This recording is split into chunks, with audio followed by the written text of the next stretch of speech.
경매 유료 강의를 듣고 유튜브를 보고 수많은 책을 읽었는데 아직까지 한 번도 경매 입찰을 하지 못하고 계신가요? 입찰하려고 마음먹었지만 어떻게 해야 할지 몰라서 어려움을 겪고 있나요? 경매법원에 가면 사소한 실수로 입찰 보증금을 잃게 되거나 낙찰이 무효가 될까봐 걱정되셔서 법원에 가서 입찰을 못하고 있는 경리인이가 대부분이기 때문에 실망할 이유가 전혀 없습니다.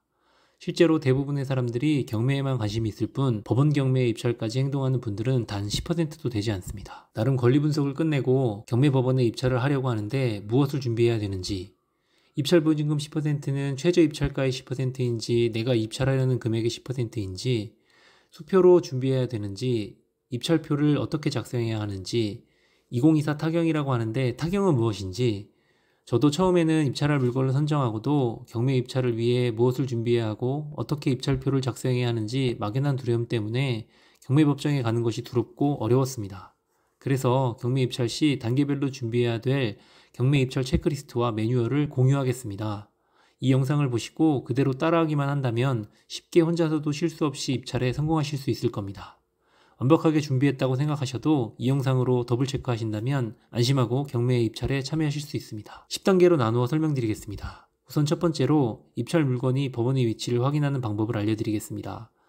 모든 경매 물건은 해당 법원으로 직접 방문해서 입찰해야 하기 때문에 입찰 전에 법원의 위치를 정확하게 알아두셔야 소요 시간을 미리 파악하고 출발 시간을 정확하게 정할 수 있습니다. 네이버에서 대한민국 법원 또는 대법원 경매 사이트라고 검색하셔서 접속합니다. 상단의 메뉴바에 이용 안내 집행기관을 클릭하고 법원명 검색을 통해 법원의 소재지를 파악할 수 있습니다. 저는 청주지방법원을 검색해 보도록 하겠습니다. 이렇게 검색하게 되면 청주지방법원 소재지를 알 수 있습니다. 네이버와 경매 유료 사이트를 통해 경매법원을 검색하셔도 위치를 알 수 있습니다. 처음 방문하는 법원이라면 입찰 전에 꼼꼼하게 법원의 위치를 꼭 확인해야 합니다. 두 번째로 경매법정의 입찰 시간을 파악하셔야 합니다. 법정마다 입찰 시간이 조금씩 다르지만 일반적으로 10시부터 10시 30분에 경매 매각 개시를 선언하고 11시부터 11시 30분에 입찰을 마감합니다. 법원 경매별 입찰 시간표를 하단 링크를 통해 공유하겠습니다. 10시부터 경매가 시작되면 법원까지 소요 시간에 맞추어 집에서 출발하면 되고 11시 30분에 입찰 마감 후에는 모든 경매 물건이 낙찰자 선정까지 보통 1시 전후로 마감됩니다. 입찰자가 많을수록 1시 이후로 넘어가기도 합니다. 세 번째, 경매법정의 주차입니다. 법원의 주차 공간은 많지 않아 주차는 당연히 어렵다고 생각하셔야 합니다. 여유롭게 일찍 도착하셔서 주차를 하거나 대중교통을 이용하셔도 좋고 주차 공간이 없을 경우 유료 주차장을 이용하시기를 추천드립니다. 주차 때문에 시간에 쫓겨서 경매법정에 도착해 입찰표를 작성하게 되면 실수 가능성이 크니 주차장은 사전에 꼭 확인하셔야 합니다. 네 번째, 입찰 준비물입니다. 입찰 준비물은 크게 세 가지입니다. 신분증, 도장, 입찰보증금입니다. 신분증은 주민등록증, 운전면허증, 여권 세 가지 모두 가능합니다. 도장의 경우 인감도장, 막도장, 지장, 사인 모두 가능합니다. 대리인이 입찰할 경우 인감증명서와 동일한 도장으로 위임장에 입찰자 날인이 필요합니다. 입찰보증금을 가장 많이 어려워하시니 사례를 통해 확실하게 결론 내도록 하겠습니다. 사건 번호 2023 4687번 물건이 최저 입찰 가격은 2억 5,600만원입니다. 입찰보증금 10%의 최저 가격은 2,560만원입니다.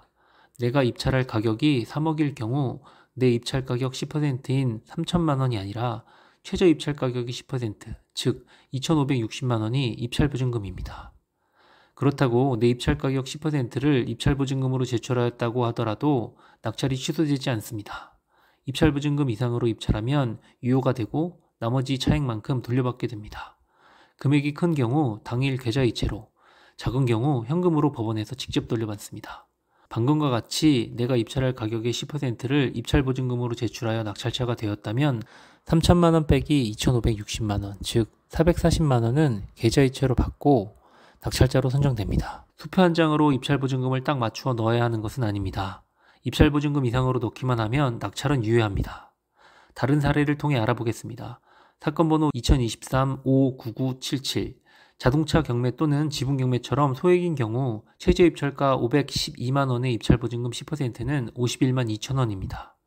51만 2천원을 수표로 준비하기보다는 5만원짜리 11장 55만원 또는 5만원짜리 10장, 만원짜리 2장으로 52만원을 준비하시고 낙찰자가 되신다면 법원에서 3만 8천원 또는 8천원을 거스름 돈을 받고 낙찰자가 되실 수 있습니다.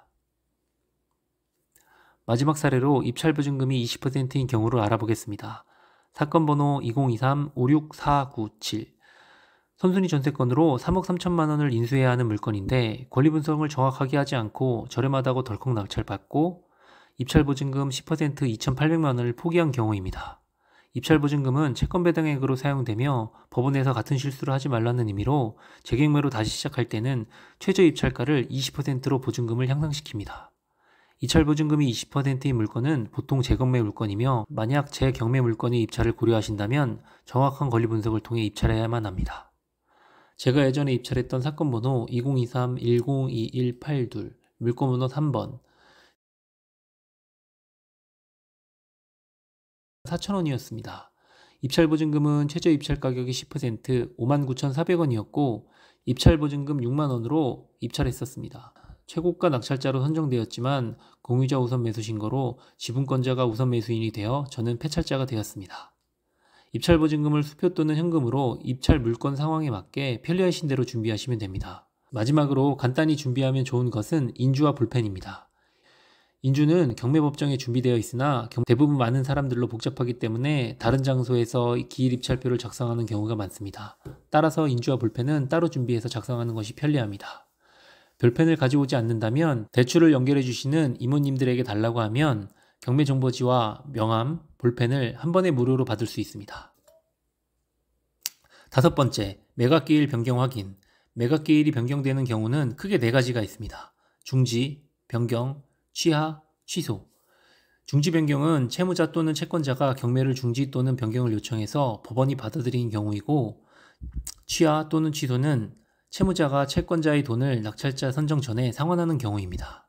4가지의 경우에 법원은 경매 시작 전에 중지, 변경, 취하, 취소를 할 수 있습니다. 돈보다 소중한 시간을 빼서 경매법정에 왔는데 내가 입찰하려고 했던 물건이 입찰할 수 없는 상황을 알게 된다면 헛걸음을 하게 된 것입니다. 그래서 경매 입찰 전에 반드시 확인하시고 경매 입찰장에 가실지를 결정하셔야 합니다. 확인 방법도 크게 2가지입니다. 첫 번째, 온라인으로 확인하는 방법입니다. 입찰 전날 또는 입찰 당일 아침에 대법원 경매 정보에 접속하셔서 상단 메뉴바 경매 물건에 경매 사건 검색을 클릭하시면 경매 사건 검색에 사건 번호를 입력하시고 검색을 클릭, 상단 기일 내역을 클릭하시면 기일 결과에 중지, 변경, 취하, 취소가 보이면 입찰할 수 없습니다. 물론 유료 사이트를 이용하신다면 편하게 확인 가능합니다. 해당 법원에 전화로도 확인 가능합니다. 2번째, 경매 당일 경매법정에서 게시판에 게시된 매각기일 공고를 확인하시면 중지, 변경, 취하, 취소 물건을 확인 후 입찰에 참여하셔야 합니다. 사진처럼 볼펜으로 기변경처럼 표시되어 있는 물건은 입찰하실 수 없는 물건입니다. 과거에 저는 순천지방법원에 사건이 취하된 것을 확인하지 못하고 입찰하러 갔다가 하루를 몽땅 날려버린 기억이 있은 후로는 항상 매각기일 변경이 되었는지 입찰 전날과 입찰 당일 아침에 인터넷으로 꼭 확인하고 경매법정에 출발합니다. 여기까지가 경매 전까지 확인하여야 할 사항입니다. 이제부터는 경매 당일에 해야 할 일입니다. 6번째, 경매법정에서 기일 입찰표, 입찰보증금 봉투, 입찰봉투 수령입니다. 법원에 도착해서 주차를 하고 경매법정으로 향합니다. 입찰 및 개찰 안내를 통해 입찰 시간을 다시 한번 확인하고 매각기일 공고 확인을 통해 해당 물건이 중지, 변경, 취하, 취소 없이 진행되었는지 확인합니다. 법원 PC를 통해 매각물건 명세서 변동이 있는지를 확인해야 합니다만 매각물건 명세서는 온라인으로도 사전에 확인이 가능하기 때문에 대부분 법원 PC로는 확인하지 않습니다. 경매법정에서 기일 입찰표, 입찰보증금 봉투, 입찰봉투를 각각 수령합니다. 3개가 한 세트입니다. 저는 1개 물건 입찰당 적게는 3세트, 많게는 5세트까지 한 번에 수령합니다. 작성하다 실수를 하게 되면 다시 작성해야 되기 때문에 한 번에 많이 받아옵니다. 우리의 세금으로 만든 것이기 때문에 당당하게 요청하셔도 됩니다. 법정에 따라 자유롭게 가져가게 하기도 하고 담당관이 나누어 주기도 합니다. 작성하고 남은 문서는 나중에 입찰할 때 다시 사용하셔도 좋고 모의 입찰을 하셔도 됩니다. 법원마다 양식이 조금씩 다르기 때문에 해당 법원에서 나누어 주는 기일 입찰표, 입찰보증금 봉투, 입찰봉투를 사용하시는 것을 추천드립니다. 수령한 기일 입찰표 등을 작성해서 입찰 마감 시간 전에 제출하셔야 합니다. 7번째는 기일 입찰표, 입찰보증금 봉투, 입찰봉투 작성입니다. 법원 안에 제공된 장소에서 작성하기도 하지만 조용하고 한적한 장소에서 여유 있게 작성하기를 추천드립니다. 많은 사람들과 함께 경무법정에서 작성하게 되면 처음에 생각해왔던 입찰가를 변경해야 되나에 대한 생각부터 다른 사람이 어수선한 분위기에 시간에 쫓기기도 합니다. 경매법정 밖 대기실에 마련된 입찰 작성 공간에서 여유 있게 작성하기를 추천드립니다. 작성 순서는 기일입찰표가 가장 중요하고 시간도 오래 걸리기 때문에 기일입찰표, 입찰보증금 봉투, 입찰봉투 순으로 작성하시고 볼펜으로 적어야 할 모든 사항들을 먼저 작성하고 도장을 한 번에 모두 날인해야 실수 없이 작성하고 도장도 빠짐없이 날인할 수 있습니다. 먼저 기일입찰표를 작성하겠습니다. 입찰기일을 먼저 작성하고 사건번호 2023 타경 4687호를 적습니다. 2023은 경매를 접수한 연도, 타경은 법원 사건 종류 중 경매를 뜻하는 것이고 4687은 1번부터 순서대로 접수되는 번호입니다. 따라서 타경을 제외한 2023 4687을 적습니다. 물건 번호는 한 사람이 소유의 여러 개의 부동산이 한 번에 경매에 시작될 경우 일괄매각이라고 부르며 각 물건별로 입찰할 수 있습니다. 내가 입찰하고자 하는 물건 번호를 정확하게 적어야 무효가 되지 않습니다. 일반적으로 하나의 사건 번호로 진행되기 때문에 물건 번호가 있는 경우에는 꼼꼼하게 확인하시고 물건 번호를 입력해야 낙찰이 취소되지 않습니다. 예를 들어 2022 타경 8351는 하나의 사건 번호에 물건 번호 1번부터 10번까지가 있습니다. 해당하는 물건 번호를 적어야 유효한 낙찰자로 선정될 수 있습니다. 입찰자 본인이 입찰한다면 성명, 전화번호, 주민번호, 주소를 적습니다. 가장 중요한 입찰 가격 작성입니다. 작성하지 않는 빈칸에 X자를 넣기도 하지만 저는 작성할 때 제일 큰 자리 앞을 손으로 가리고 제일 큰 자리 숫자부터 내림차순으로 작성합니다. 입찰보증금도 같은 방법으로 작성하고 칸이 넘었거나 수정해야 될 부분이 있다면 처음부터 다시 작성해야 합니다. 입찰 금액과 입찰 보증금이 잘 적었는지 다시 한번 확인합니다. 남은 보증금을 반환받았습니다라는 칸에 이름을 적고 날인을 합니다.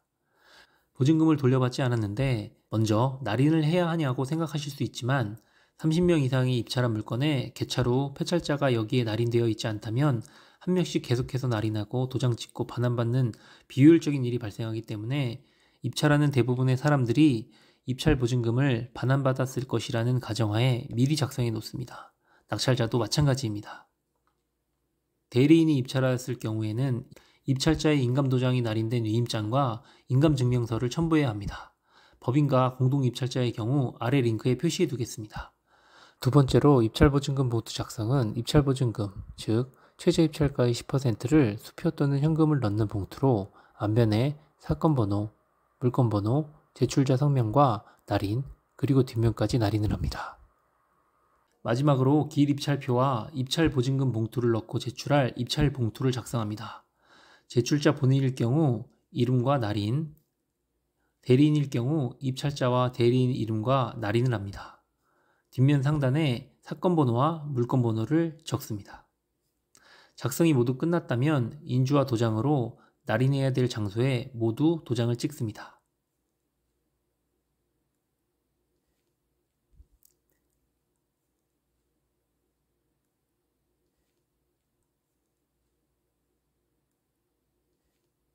기일입찰표와 입찰보증금 봉투를 입찰봉투에 넣고 스테이플러를 찍어 상단을 봉인합니다. 스테이플러를 사용하지 않는 법정도 있으니 참고하시기 바랍니다. 입찰봉투 상단에 절대 풀칠하지 마시오라고 표시되어 있습니다. 나중에 이곳이 입찰자용 접수증을 절취해서 주는 곳입니다. 8번째, 작성한 문서를 법원에 제출합니다. 신분증과 입찰봉투를 가지고 법원 집행관에게 가면 신분증을 확인하고 입찰봉투 상단에 접수번호를 표기 후 입찰자용 접수증을 절취해서 입찰자에게 돌려줍니다. 입찰자용 접수증은 낙찰자가 되면 최고가 매수인 영수증으로, 폐찰자가 되면 입찰보증금을 반환받기 위해 꼭 필요하니 분실하지 않도록 주의하셔야 합니다. 그리고 본인이 직접 입찰봉투를 입찰표 투입구에 넣습니다. 이렇게 입찰은 완료됩니다. 9번째, 입찰 결과 발표입니다. 입찰을 마감하고 입찰서를 분리, 정리, 발표하는데 약 15분에서 30분 정도 소요됩니다. 이때 긴장했던 마음을 풀고 화장실도 다녀오고 물도 마십니다. 입찰 결과 발표는 먼저 당일 총 입찰 가능했던 물건수와 실제 입찰한 물건수를 발표합니다. 입찰하지 않은 물건은 다음 회차로 진행한다고 발표하고 입찰한 사건 번호당 몇 명이 입찰했는지 발표합니다. 만약 내가 입찰한 물건의 입찰수가 1명이라고 한다면 편안하고 행복하게 기다리시면 되고 내가 입찰한 물건에 20명 이상 입찰자가 있다면 상당한 경쟁이 있겠구나 생각하시면 됩니다. 원활한 진행을 위해 10명 이상 입찰한 물건부터 개찰하고 낙찰자를 선정하겠다고 발표합니다. 사실 이 과정이 꼭 필요하지만 이렇게 진행하지 않는 법정도 있습니다. 30명 이상이 입찰한 물건이 끝나면 실제 60명 이상이 법정에서 빠져나가기 때문에 훨씬 더 조용하게 나머지 물건의 낙찰 결과를 발표하고 기다릴 수 있습니다. 일반적으로 사건 번호 내림차순으로 입찰 결과를 발표합니다. 내가 입찰한 사건의 결과를 발표할 때까지는 사건 번호대로 개찰을 하게 되니까 스마트폰으로 확인하시거나 유료 경매지를 받으셔서 체크하시면서 순서대로 기다리시면 됩니다. 우측 상단에 유료 사이트 3일 무료 쿠폰이 있으니 사용하셔도 좋습니다. 내 사건 번호를 확인하시면 처음, 중간, 끝 중에 어느 정도에 발표할지 예상이 가능하니 편안하게 기다리시면 됩니다. 경매법정 밖에서도 모니터로 확인 가능하니 밖에서 대기하셨다가 내 사건 번호 개찰 시점에 경매법정에 들어가셔도 됩니다. 내가 입찰한 물건이 다가오면 신분증과 입찰자용 접수증을 준비합니다. 내가 입찰한 사건 번호를 호명하고 전체 몇 명이 입찰했는지와 보통 1등에서 3등까지 입찰 가격을 알려줍니다. 1등 최고가 매수인은 입찰 수취증과 신분증을 확인하고 낙찰 영수증을 받게 되고 폐찰자들은 입찰 수취증과 신분증을 확인하고 입찰 봉투를 돌려받게 됩니다. 여기서 내가 몇 번째로 폐찰이 되었는지 알아야 다음에 입찰에 도움을 받을 수 있습니다. 내가 몇 번째로 호명되었고 몇 번째로 입찰 보증금 봉투를 반환받았는지가 내 입찰 순위입니다. 물론 30명 이상이 입찰한 물건이라면 3등 이유는 입찰 가격 순서대로 발표하지 않을 수 있겠지만 10명 이내로 입찰했다면 입찰 가격 내린 순으로 이름을 호명하니 참고하시고 다음 입찰에는 낙찰자가 될 수 있도록 참고하셨으면 좋겠습니다. 이때 입찰 보증금을 반환받았습니다 라는 란에 날인과 도장이 없으면 그 자리에 날인과 도장을 찍어야 입찰 보증금을 반환받을 수 있습니다. 언제나 시간은 소중하니까 미리 준비해야 합니다. 낙찰자가 되셨다면 최고가 매수인 영수증, 낙찰자가 되지 못하셨다면 입찰 보증금 봉투를 돌려받게 됩니다. 참고적으로 실시간으로 유료 경매 사이트에 경매 결과가 업데이트되는 이유는 경매법정 제1앞줄에 낙찰 결과를 실시간으로 수집하는 사람이 있어서입니다. 그래서 귀로 듣고 작성하기 때문에 이름을 틀리게 업데이트되는 경우가 발생합니다. 10번째로 입찰 결과에 따른 행동입니다. 폐찰자가 된다면 입찰 보증금을 돌려받게 되고 다시 은행 계좌에 입금하시면 되고 낙찰자가 되셨다면 최고가 매수인 영수증을 받게 됩니다. 낙찰자가 되면 대출 관련해서 많은 명함을 받을 수 있게 되는데 모두 챙기셔야 합니다. 물론 낙찰받지 못하셔도 마찬가지입니다. 입찰 전 또는 낙찰자가 되어서도 경락잔금 대출을 받는데 많은 도움을 받을 수 있습니다. 저는 명함을 모두 모아서 사진으로 보관합니다. 대출 관련 상담을 받을 때 사용하시면 좋습니다. 매각 끝난 후 약 일주일 후 매각 허브 결정이 있습니다. 농지증과 같이 특수조건이 있다면 이 일주일 안에 이행해야 하고 매각 결정 선고 후 약 일주일 동안 이해관계자들이 항고가 없으면 매각 허브 결정이 확정되고 약 30일 안에 보증금을 제외한 잔금을 납부하게 되면 소유권이 이전됩니다. 이 기간에 최고가 매수인 영수증으로 경락잔금 대출을 실행시킬 수 있습니다. 이렇게 입찰 전 준비해야 될 것부터 입찰이 끝난 후까지 모든 과정을 10가지 체크리스트로 정리했습니다. 1단계 법원 위치 파악, 2단계 법원 입찰 시간 파악, 3단계 주차장 확인, 4단계 입찰 준비물 확인, 5단계 매각기일 취소 변경 확인, 6단계 기일 입찰표, 입찰 보증금 봉투, 입찰 봉투 수령, 7단계 기일 입찰표, 입찰 보증금 봉투, 입찰 봉투 작성, 8단계 입찰 문서 법원 제출, 9단계 입찰 결과 발표, 10단계 입찰 결과 후 행동. 이 10단계에 각각 어떤 것들을 해야 하고 또한 주의사항이 무엇이 있는지, 또한 경매 입찰 전까지 어떤 것들을 준비해야 하는지가 상세히 적혀 있습니다. 실제 경매 법원에는 컨설턴트와 함께 동행한 입찰자부터 조용히 혼자 입찰을 마치고 낙찰 물건까지 받아가는 다양한 사람들이 있습니다. 결국 컨설턴트가 없는 한 나를 도와줄 사람이 없기 때문에 직접 부딪히고 경험하는 방법이 가장 빠른 지름길입니다. 체크리스트를 하나씩 체크하고 준비하신다면 부동산 경매 입찰을 혼자서도 쉽게 하실 수 있습니다. 아래 고정 링크에 접속하시면 부동산 경매 입찰 매뉴얼 및 체크리스트를 받으실 수 있습니다. 궁금하신 사항이 있다면 댓글 또는 오픈 채팅방으로 연락 주시면 답변해 드리도록 하겠습니다. 경매법정마다 구내식당이 있으니 한 번씩 꼭 먹고 가기를 추천드립니다. 제가 입찰한 당일 청주법원에는 짜장밥을 5,800원에 맛있게 먹을 수 있었습니다. 경매 입찰을 준비하고 있거나 막연한 두려움에 한 발도 앞으로 나가지 못하고 있다면 이 영상을 통해 도움이 되셨으면 좋겠습니다. 시청자 여러분들에게 더 도움되는 영상 제작을 위해 좋아요, 구독, 알림 설정 부탁드립니다. 아래 링크를 참조하시면 더 좋은 영상을 확인하실 수 있습니다. 감사합니다.